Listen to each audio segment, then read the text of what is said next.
Kasih karunia dan damai sejahtera dari Tuhan Allah Bapa kita dan dari anaknya Tuhan Yesus Kristus menyertai kamu sampai selamanya. Amin. Selamat pagi saudaraku. Mari kita memuliakan Tuhan dengan semua pekerjaan kita. Dipandu firman Tuhan dari 2 Petrus pasal 1 ayat 3, demikian firman Tuhan. Panggilan dan pilihan Allah. Karena kuasa ilahinya telah menganugerahkan kepada kita segala sesuatu yang berguna untuk hidup yang saleh, oleh pengenalan kita akan Dia, yang telah memanggil kita oleh kuasanya yang mulia dan ajaib. Demikianlah firman Tuhan. Saudaraku yang terkasih dalam Yesus Kristus, firman Tuhan mengatakan kepada kita bahwa kita adalah orang-orang yang dipanggil dari kegelapan menuju terang yang ajaib dari Tuhan, supaya kita menunjukkan, menceritakan segala perbuatan-perbuatan ajaib yang telah dilakukan oleh Tuhan di dalam perkataan dan dalam realitas kehidupan kita keseharian. Dan dalam melakukan tugas panggilan itu, Tuhan telah menganugerahkan kepada kita segala sesuatu yang berguna untuk hidup saleh dan pengenalan akan Dia. Maka karena itu, dalam kehidupan sekarang ini, di tengah berbagai penderitaan, di tengah berbagai kekacauan ini, mari kita melakukan tugas panggilan kita itu untuk menyatakan kepada dunia bahwa Tuhan yang kita sembah adalah Tuhan yang hidup. Bahwa Tuhan yang kita sembah adalah Tuhan juga yang berkuasa atas kehidupan dan berkuasa memberi kehidupan. Bahwa Tuhan yang kita sembah adalah Tuhan yang memelihara kita juga. Maka karena itu, mari kita mulai tugas panggilan itu pertama sekali dengan menunjukkan iman kita. Beriman. Beriman.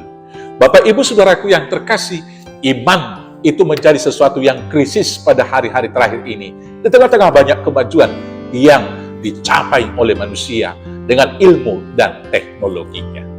Bapak, Ibu, Saudaraku yang terkasih, saya kaget 3 minggu yang lalu kami bertemu dengan yaitu Sekretaris Jenderal UM yang ada di Jerman. Pertemuan dilakukan di HKBP di Jalan Jambu. Beliau mengatakan, Bapak Pendeta Ander mengatakan demikian, 40% orang Jerman itu telah menjadi ateis. Saya sangat kaget dan risau akan hal tersebut. Karena 160 tahun yang lalu, dari Jermanlah Nommensen datang membawa Injil itu ke Tanah Batak. Dan buah dari penginjilan daripada Nommensen itu, sudah sekian ribu banyak orang pendeta, yaitu di HKBP, dan sekian ribu juga masyarakat atau jemaat HKBP yang percaya kepada Tuhan. Tetapi kemudian dari pertemuan itu saya kemudian mencoba untuk merenung, jangan-jangan di tengah-tengah kehidupan kami bergereja di HKBP juga sudah ada ateis yang terselubung. Maka hati-hatilah, waspadalah, mari kita meneliti hati kita, apakah kita masih beriman dan percaya kepada Tuhan. Maka dalam kemajuan yang luar biasa sekarang ini, tugas pertama, tugas panggilan kita adalah beriman bahwa ada Tuhan yang memiliki kehidupan ini, yang berkuasa atas kehidupan kita. Mari kita tunjukkan iman kita.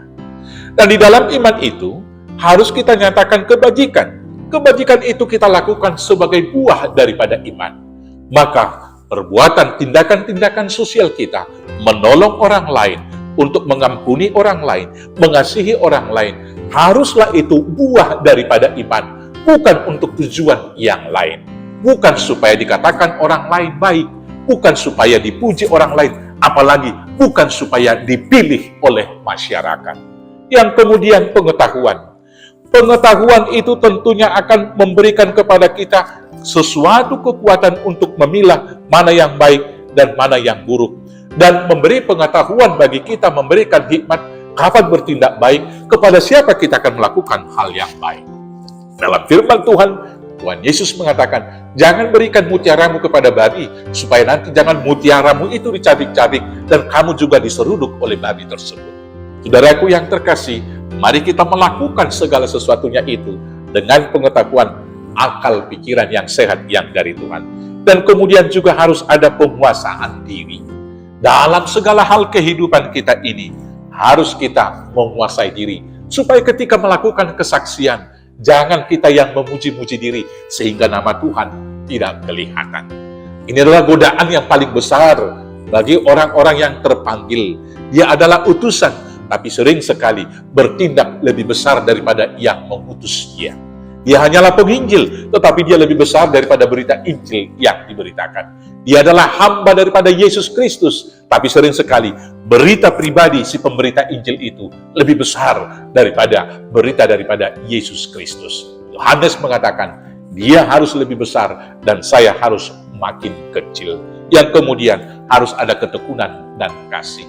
Mari kita setia sampai mati untuk melakukan tindakan kasih, melakukan yaitu kesaksian-kesaksian kita, dan bertekun di dalam iman hingga Maranatha, Tuhan Yesus Kristus datang kedua kali. Tuhan Yesus memberkati. Amin. Kita bersatu dalam doa.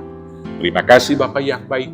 Biarlah kami dimampukan, diperlengkapi, dikuatkan melakukan tugas panggilan kami hanya dengan kuasa Yesus Kristus, Tuhan Juru Selamat kami yang hidup. Amin. Selamat beraktivitas. Tuhan Yesus memberkati. Horas, horas, horas.